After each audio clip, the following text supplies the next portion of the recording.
translate what this is? They have headphones. They have headphones, okay. And, I love doing theater, and part of it was just being with other people, working on a project. And movies, even more intense. And I think I was always fascinated by light, and by sound and by music. And I was always fascinated with what is reality? How is reality created? How does our mind create stories that we believe in so much? So I was always fascinated with this idea of creating universes. And light is very much a part of that. Photography is very important to me. But very early on, I realized that I'm such a dinosaur. We started with film, now it's digital. It's almost a completely different universe because of digital photography. But in the old days, it was analog, and it was a kind of a mysterious process.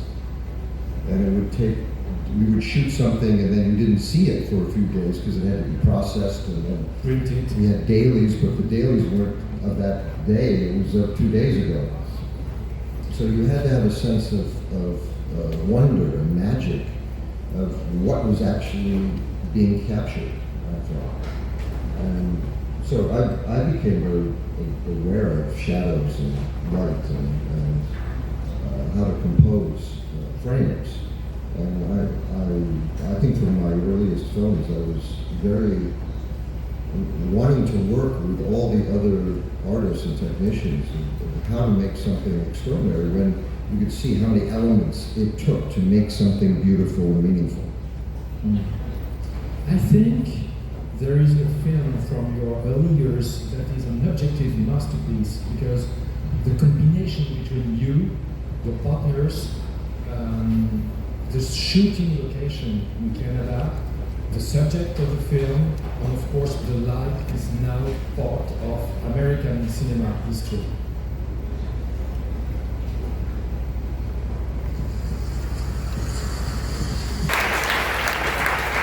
Voice of Heaven, Darren Malik's second feature after Badlands, and a genius Spanish cinematographer, Nestor Almendros. So he was a great cinematographer for both Dawn and Twilight. What did you remember? This is so emotional for me to see. This is my first film.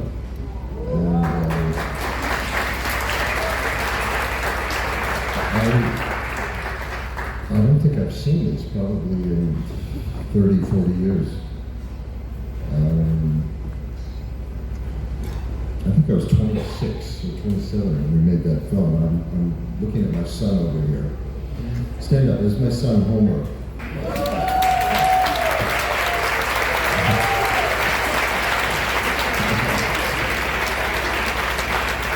And he's starting his career as an actor now. And he's really good. He's really good. But in that scene we just saw, what makes the light so magic, so almost dreamlike? Well, Terry Malick was very influenced by Tarkovsky, and especially one of his films, Andrei Rublev. And it was all natural light. Tarkovsky was very expressionistic when he used light and shadow. But it was, I think, primarily natural light. And when Terry brought in Nestor Almendros, who was a genius, to make this film, the worst light of the day is from 11 o'clock to 2 o'clock in the afternoon. It's awful light. It's straight down. And there's nothing beautiful about it. It's really, you don't want to shoot during that time. You shoot inside. And so primarily we shot in the very early hours or later in the afternoon if we were doing exteriors. And a lot of it was shot in magic hour, which is that beautiful light just as the sun is going down and before it gets dark. 20 minutes. sometimes it's 20 minutes. Sometimes, if, depending on what time of the year, you can get half an hour of shooting. But usually it's 15, 20 minutes of the right kind of light. And then it falls off and it's too late. So it's an apocryphal story that everything was shot at magic hour for this movie. It's not true, but we shot a lot of it at magic hour or late afternoon light, where it really was golden, like the wheat, the fields that were in this movie were golden, and that late afternoon light makes everything even more golden. But you sometimes say that when you were 25, you saw cinema as a kind of bourgeois activity. No, I was bourgeois. No, I was a theater kid, and we were all very proud to be working in the theater, and all those rich people who made movies, we looked down upon them. But then I became one of them myself, one of those rich people who makes movies. I mean, thanks to Days of Heaven, did you become aware that cinema was as noble as theater? No, I remember seeing Badlands, which I think is a great film. I don't know if everyone has seen his first film, Badlands, which is a really great film.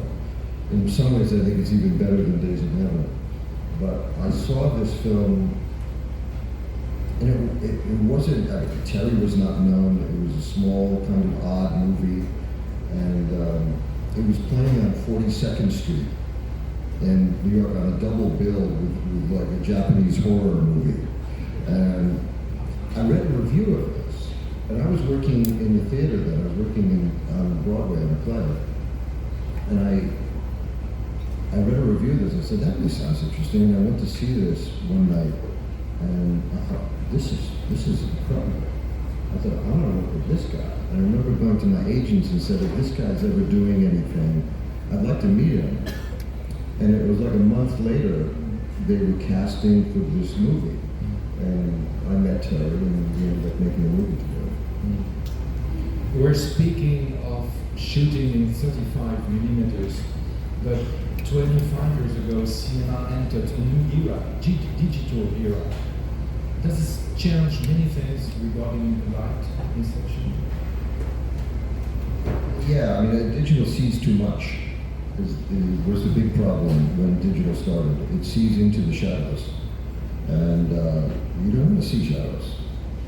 It's like television now. They make televisions now with all these gadgets on them that enhances the light in a way that you see into shadows information that the filmmaker didn't want you to see. He wants it to go black in that part of the screen. And with the old film, I remember when we shot this film, something called Kodak 94, it was called. And it was actually considered to be a very fast film.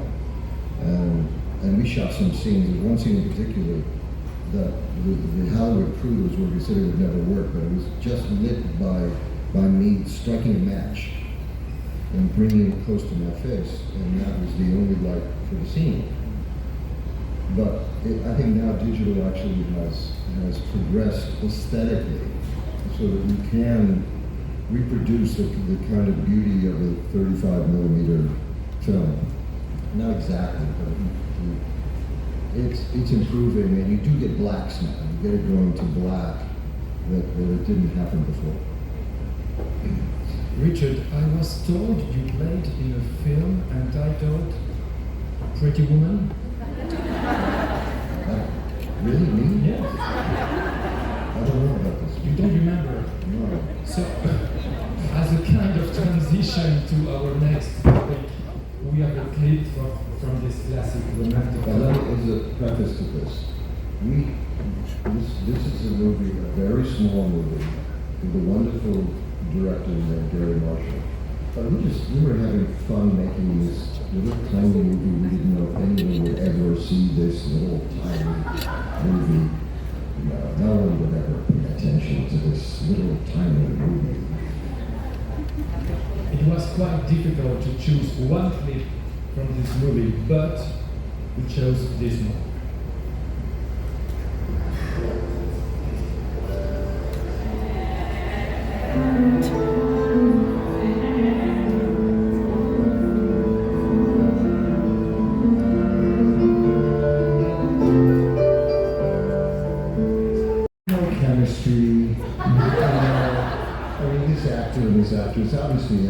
no chemistry between them. I haven't seen that in a long time too. Really sexy scene. But you know, yesterday on this very same stage, director Claude Lelouch told that, according to him, in films, music can express what words can't.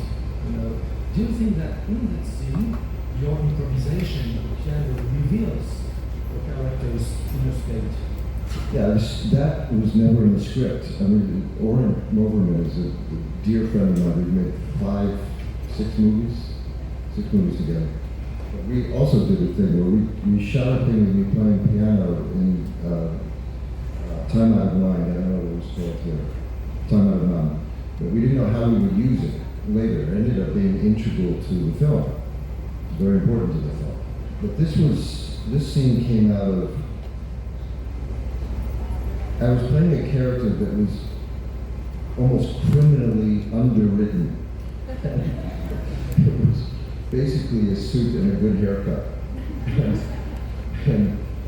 and Gere said to me, look, you know, the lifers around a hotel.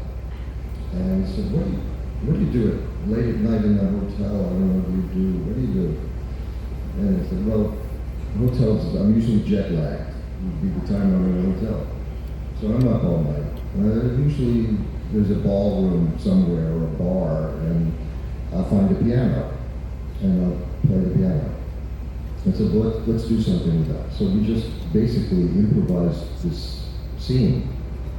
And he said, play something moody. So I just started playing something moody that was, you know, this character's interior life. And I think the way it functioned in the film is that she was able to see him in a completely different way. That there was a mysterious yearning, maybe damaged quality to this guy that she didn't really know about before. Thanks to the piano playing. Thanks to the piano playing. Thanks to the piano playing. But also how he related to that piano. I mean, this is a guy who'd been different sitting behind a desk than sitting on a piano stool. Different person. But at one point, did you consider becoming a trumpet player or piano player, a musician, a composer, both? Did you have a music training? You learned? I learned trumpet when I was a kid. I was quite good. And I was in kind of school bands, dance bands, and I was actually, one time I was very proud, I was asked to be in a symphony orchestra in my city where I grew up. And then I discovered rock and roll, and then that was the end of the trumpet. so it was guitar and piano after that, yeah. You know, we have a surprise for you. You look worried. Surprises always scare the shit out of me. Yes. No, that's really a good surprise. You know, we have a clip from a film scored by a great French Lebanese composer who won an Oscar and an Academy Award for The English Patient, Anthony Minghella. His name is Gabriel Yared, and the film's title is Autumn in New York. Here we are. Okay.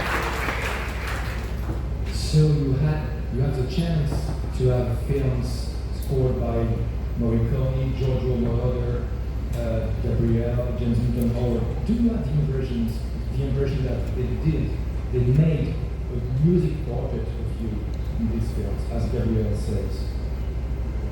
Do you think that they made music portraits of you? I don't know about me, but characters, yeah. I mean, what I was talking about, which, you know, if he was a hack, he was a bad composer, he would have, in that scene that we saw, it would have been, you know, sad, tense, kind of gentle music. Is the surgeon going to get there in time? Is she going to survive? What kind of music? I mean, he doesn't like cliche, so he brings another element into it that gives us an emotion larger than the obvious one. And that's what you want from a composer. It's not just underlining what's already there, adding something more to it. An elevation. Yeah. But so you think that scoring a film is a way to rewrite it? To rewrite scoring a film. Well, no, it's not rewriting. It's adding. It's emphasizing other possibilities.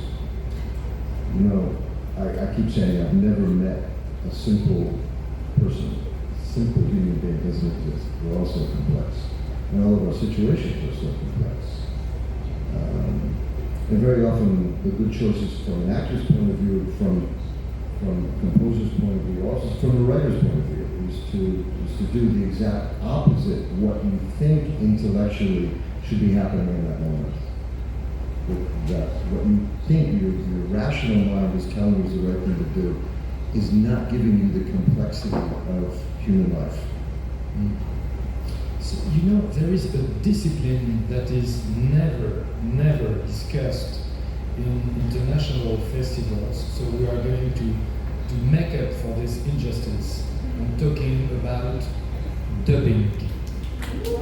And here in Europe, we have a great tradition of dubbing, and especially here in Italy. And today we have the chance to have with us a great cinema, theater, television actor who is also the Italian voice of Richard. Please welcome Mario Cordova.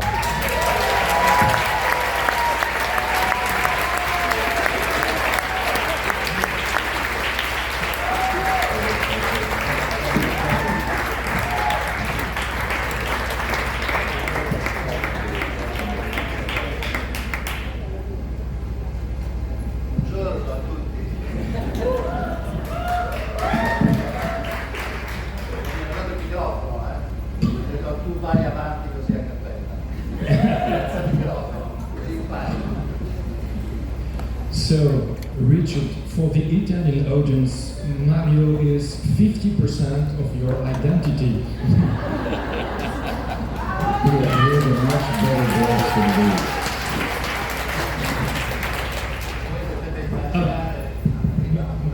Micro. Vedi, sti doppiatori, gentaccia. Mario, do you remember the first time you get associated with Richard? What is the first film you've done? Per me li ho fatti tutti, anche se non li ho fatti tutti, anche perché voi dovete immaginare e capire che io di quest'uomo, non sapete l'emozione, cioè io conosco ogni centimetro della sua pelle, conosco, sì, no, beh, insomma, non tutto, ovviamente parlo soprattutto, parlo solo, non è vero, diciamo. No, ho esagerato, è vero, ricomincio. Del viso, diciamo del viso, perché poi il viso è l'espressione dell'anima, quindi noi guardiamo, io conosco il suo modo di guardare, il suo modo di giocare, è come entrare nel suo corpo, nei suoi occhi, nella sua voce, insomma, questo è quello che fa il doppiatore, prendere la faccia dell'attore e mettersela addosso, il modo di muovere la bocca, il modo di tenerla, che cambia ovviamente da personaggio a personaggio, quindi potete immaginare, insomma, se sapessi disegnare, disegnerei tranquillamente, non sono capace. Well, I have to thank you because I know that I'm very embraced by my Italian brothers and sisters.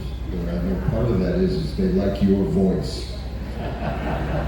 But Mario, you also dub, for instance, Jeremy Irons or William Dafoe. What makes Richard different?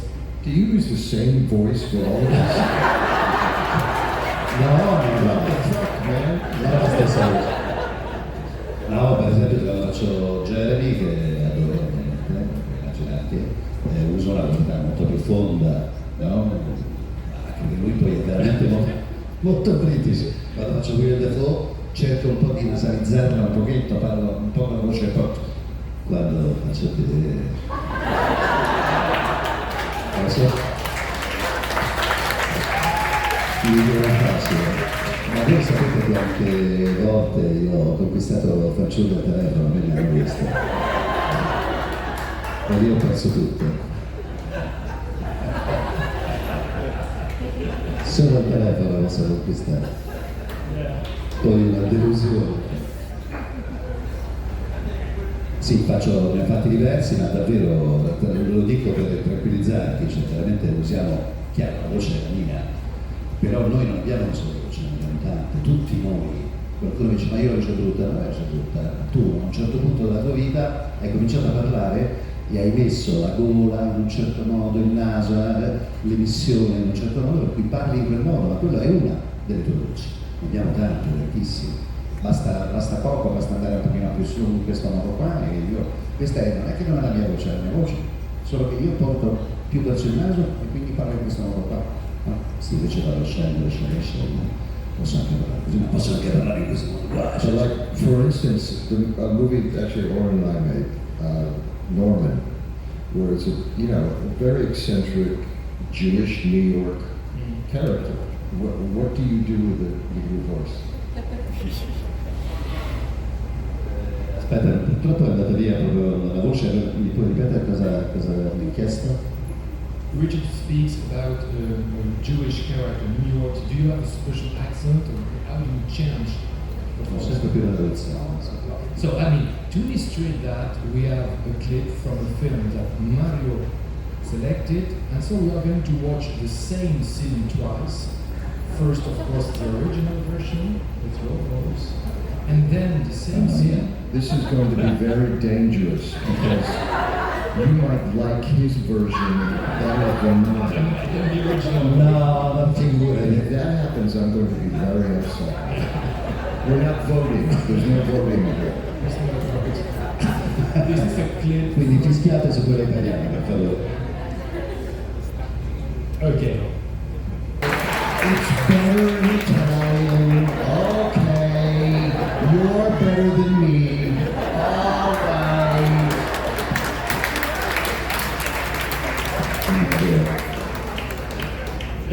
No, so you recognize Somersby adapted from French film Le Retour. Actually, it came from the original novel, which yes. is the wife of Martin Gere. Yeah.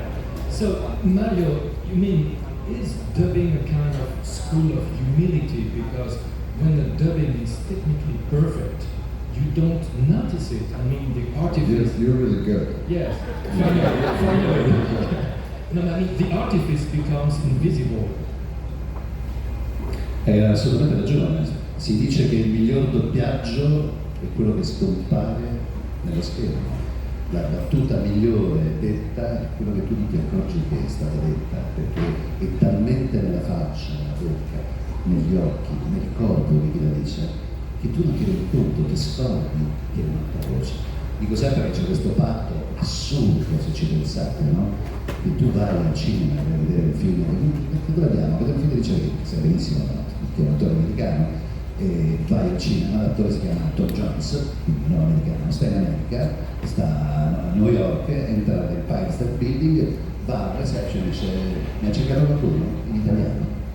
E ti sembra la cosa più naturale di questo mondo, è veramente bello, questo è assurdo se ci pensi, e che quella battuta è stata detta a lui in quel momento in cui lui fa quella, e questa è stata fatta 2 mesi dopo, 3 mesi dopo, un mese, prende quanto passa, in italiano da un lato in una stanza buia, perché noi, diciamoci la verità, viviamo in stanze buie dove c'è un silenzio che non esiste in natura, perché tutto deve essere assolutamente attutito, dei rumori, quindi è stato fatto tutto dopo, ed è una magia, è una cosa stranissima, che ovviamente alcuni giustamente non hanno, io lo capisco, perché è veramente una sopraffazione di qualche modo di oggi, nel senso proprio vero del termine, sopraffare, fare sopra, no? Quindi in qualche modo toglie questa cosa qua. Però questa cosa per esempio succede anche nei libri, no? Se avete letto Hemingway, perché suona la campana, anche il libro avete letto, ma anche noi leggiamo libri tradotti in italiano perché c'è qualcuno che ci dice che quello che Hemingway ha detto quella frase con quell'aggettivo, con quel ritmo, con quel, no? Insomma, è un male in qualche modo secondo me il doppiaggio. Però a volte insomma è il male che ha permesso una diffusione del cinema straniero in Italia, che magari in altri stati, come negli Stati Uniti, forse il cinema italiano lo conoscono molto pochi. Vediamo tu e qualcun altro che sa. Richard. No, it's very well known Italian cinema. Richard, we have a clip, you know, from a film that is very important to you, and I would like you to explain that project, Time Out of Mind, on the tightrope between fiction and reality, documentary almost. Could you, because we're going to watch a clip from Time Out of Mind in 2 languages as well. Could you tell us more about it? Yeah, but could you tell us more about this project? Okay, this is well, you're very lucky because my partner in making that movie is sitting right here, Oren Overman. The lovely, the talented Oren Overman. So I had, I'm trying to make this as short as I can, but a script came to me and about a homeless guy. And there was something terrific in the script, but the script did not work. And it didn't work, I realized, because it was a traditional, normal movie. And it just didn't feel honest. And I struggled with how to make this work. And I came across a book that was written by a homeless guy. I forget what the name of it was now. The Cadillac Man wrote this book. Anyhow, it was his memoir. The editorial, subjective, emotional overlay. Very noirish, kind of straightforward. And I happened to just run into Oren, actually, at an Academy screening or get-together. And Joseph Sito was there also. It was the first time I met Joseph Sito, another writer-director friend of mine. We ended up making Norman together. But Oren and I started talking, and he said, well, I'm working on this thing. I said, I need someone like you to write this. I figured out how to do it, but I need you. He said, well, what about me? So I sent him the script, and we started talking, and he got exactly where I was coming from with this. We ended up going to homeless shelters in New York. And the kind of research that I had done, I was sharing with Oren, and then Oren ran with it. He works as a reality-based almost all the time. And his honesty barometer is very acute, very intense. And so we realized that we had to shoot this like a documentary, essentially. It couldn't feel like actors doing this. And we hid the cameras very often. We were shooting in the streets of New York. And we hid cameras in shops across the street, from the tops of buildings, under workman tents, various ways of doing this. And strangely, surprising to me, if I was in character as a homeless person, no one in New York paid any attention to me. It ended up being an incredible metaphysical, spiritual experience for me playing this character. But Oren and I pretty much hit on that right away of how we had to do this, and his consistency of approach of filming this and making it feel real was incredibly gratifying and satisfying to me. So I'm incredibly grateful to this extraordinary artist over here who's been my partner for many years. Thanks. So, in a much more realistic context, a street scene from Time Out of Mind selected by Mr. Cordova.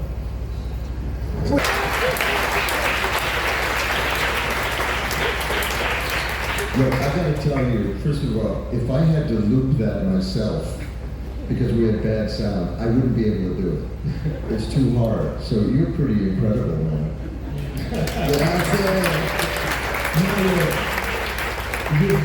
You've been dubbing Richard for 34 years. How do you analyze the evolution of his character type? Beh, lui nel corso degli anni è passato da, credo che è stata una scelta sua, perché guardate un po' che cos'è ancora adesso, guardate questo film, cioè lui che sicuramente forse il più grande, il più famoso sex symbol, oltre alla sua straordinaria bravura da attore, che fa un personaggio come questo. Insomma, io ho scelto questo film proprio per questo, perché dietro a questa scelta di fare questo film c'è anche l'uomo, cioè Richard, oltre che essere un fico della Madonna, mortacci sua, dico che è un uomo che ha una testa bella, profonda, intensa, impegnato. Anzi, a questo proposito ti volevo fare una domanda. È vero che tu non sei gradito in Cina per il tuo impegno? Io quando ti ho fatto, dai, che senso? Quando ti ho doppiato in l'angolo rosso, Red Corner, che tu hai girato, è vero che hanno dovuto ricostruire un villaggio cinese perché tu in Cina non sei gradito? O poi una leggenda metropolitana questa? No, we could. I can't go to China. Last time I was allowed in China, Tibet was 1993, and it was literally just after I had spoken about Tibet at the Academy Awards, and I got this invitation to come to China. And I thought they were going to kill me if I came here. So long story, my CIA friends and everyone said it would be okay, so I went there. But I haven't been allowed in there since. And when we were going to shoot Red Corner, which was about the Chinese judicial system, which obviously doesn't exist, it's a completely fascist state, we couldn't shoot there. I thought maybe we could shoot in Hong Kong, but they said no. We couldn't get insurance to cover us anywhere in Asia. So we actually, what looks like, and it's amazing, Dick Silver did the production design on this, but he built Beijing outside of, very near the airport in Los Angeles. And you see this in the film, and it's incredible. And we had one stolen shot of Tiananmen Square that tourists had brought back for us. And we made this the biggest backdrop I think anyone had ever seen of Tiananmen Square, and we recreated it there, just outside of the airport in Los Angeles. So yes. So Richard, we have a last question for ending this dubbing segment. You know that Mario's next film. Posso farne solo un'ultima, 30 secondi e vado via. È vero che a un certo punto mentre giravi 10 seconds. Yeah. È vero che ti hanno, così era la notizia arrivata in Italia, che girando questo film ti hanno dato $10 e ti hanno fatto la carità mentre facevi il senza tetto? Cioè è arrivata la notizia in Italia che tu mentre giravi qualcuno ti ha scambiato davvero per un senza tetto e ti ha dato una mancia, ti ha dato $10, 3 mesi in mano. È vero o non è vero? No, the one thing that was very moving was that we were shooting a scene. The camera was hidden in a men at work tent across the street from the restaurant, and near Grand Central Station, train station. And I have so many stories about that, but it took too long. But anyhow, I was going through trash cans, and it was shooting me going through trash cans for food. And in the middle of a shot, this woman came out of the restaurant and gave me some food. it was totally real. And I was part of me is going, I hope this is in focus, because this is going to be a really good moment. And the woman just left. And there was one of the crazy paparazzi who was always annoying us in New York had shot this stills. And it ended up in one of the New York newspapers that this woman had given me. And then it became this cause célèbre to find this woman who had given me, not knowing it was me, but just a homeless guy, this food. And then they finally found this woman. I think she was a French tourist. She wasn't even an American. She was a French tourist who had seen this homeless guy And then when she's told that it was Richard Gere, she completely flipped. I ended up, sending her some flowers and anyhow, but that was all real. Richard, you know that Mario's next Italian film will release in the United States. Would you accept to dub him? I'm so terrible at dubbing. I couldn't live up to the excellence of your work. So thank you, Mario. Thank you, Mario, so much for your participation.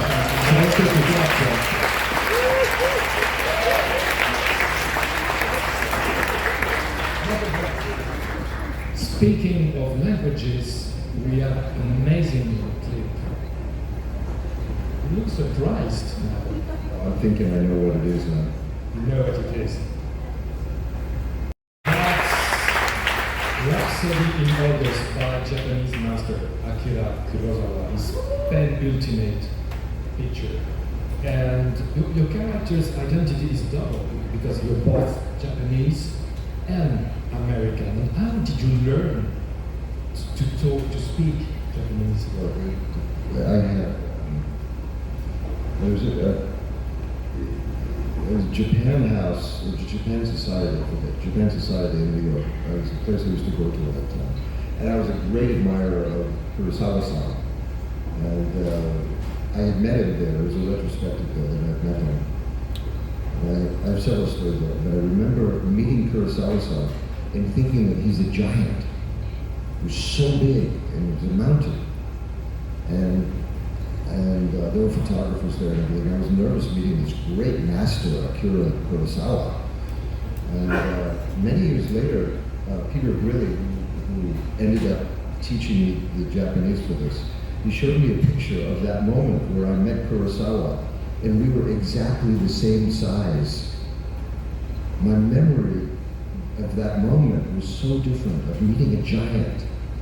But that's what he inspired around him. So he was a true genius. But we ended up making this film together, and he asked me to do it, and I was very proud to do it. And I was playing half Japanese and half American. And I remember I was thinking I had to do something to make myself look Japanese. And I asked Kurosawa-san, I said, look, can you give me a day with your makeup people or whatever, and we'll try to make me look Japanese.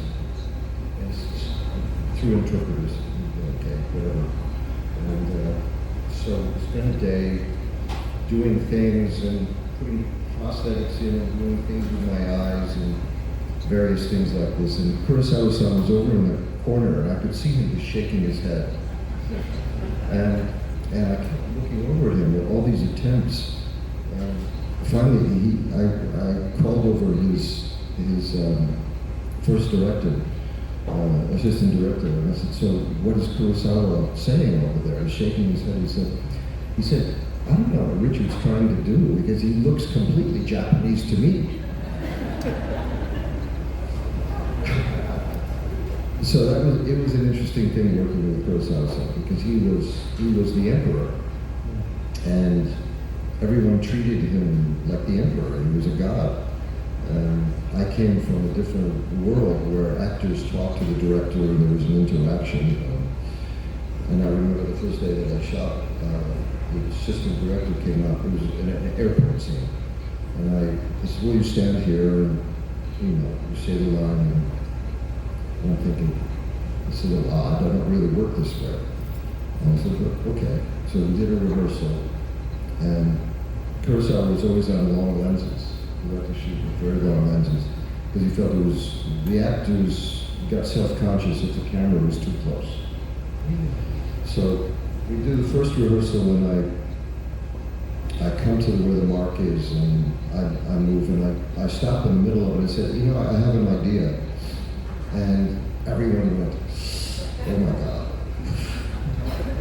Actors don't speak in Japan.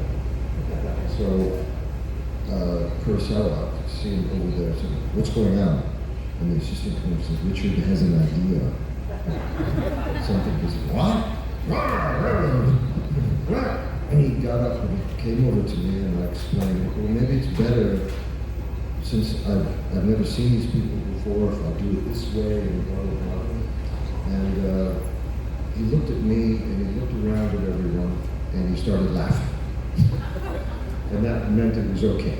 He and I could have this relationship that the other actors couldn't have. And I remember after that first day, a few of the actors came to me in the dressing room. I was taking makeup off of them, and they were in tears saying, we've wanted to have suggestions for Kurosawa-san our entire lives, and we've not been able to. But thank you, you have. You've done it for us.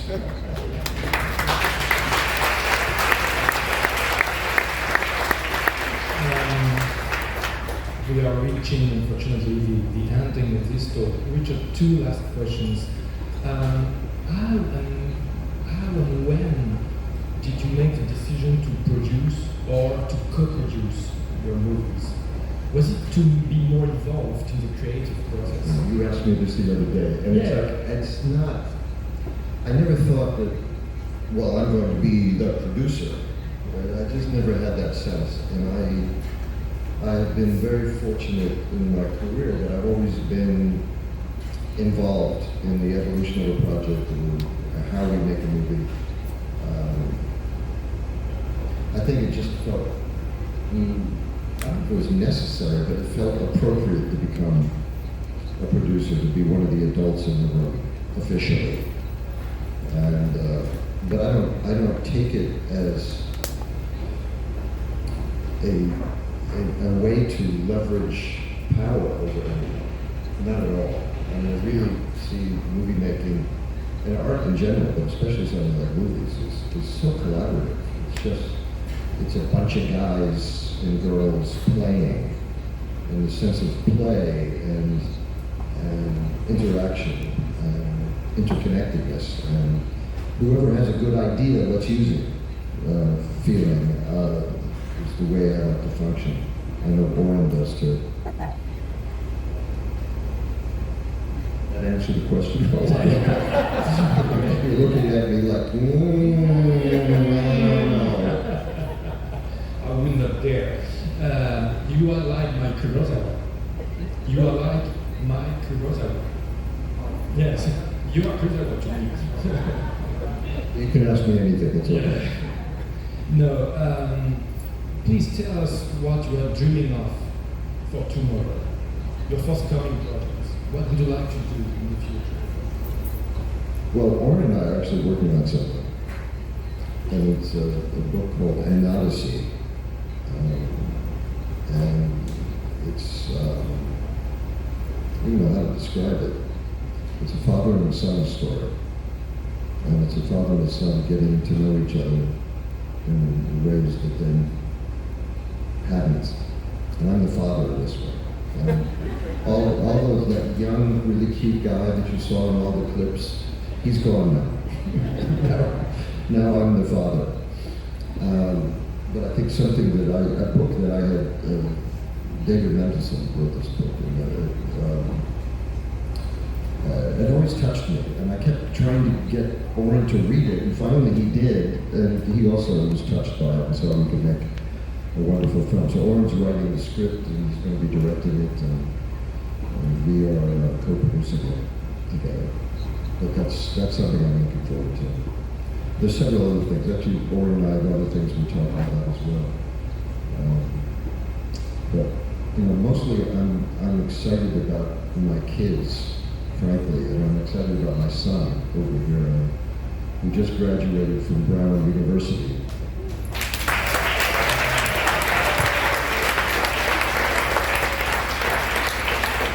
And I'm really excited to see him start his life and make a meaningful life, something that he'll be proud of. And, but whatever he does, I'm proud of him.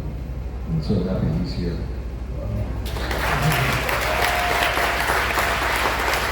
So, as final clip, I would like us to watch just a scene with very bold and interesting directing by us. And an alternate editing between a trial scene and a tap dancing rehearsal.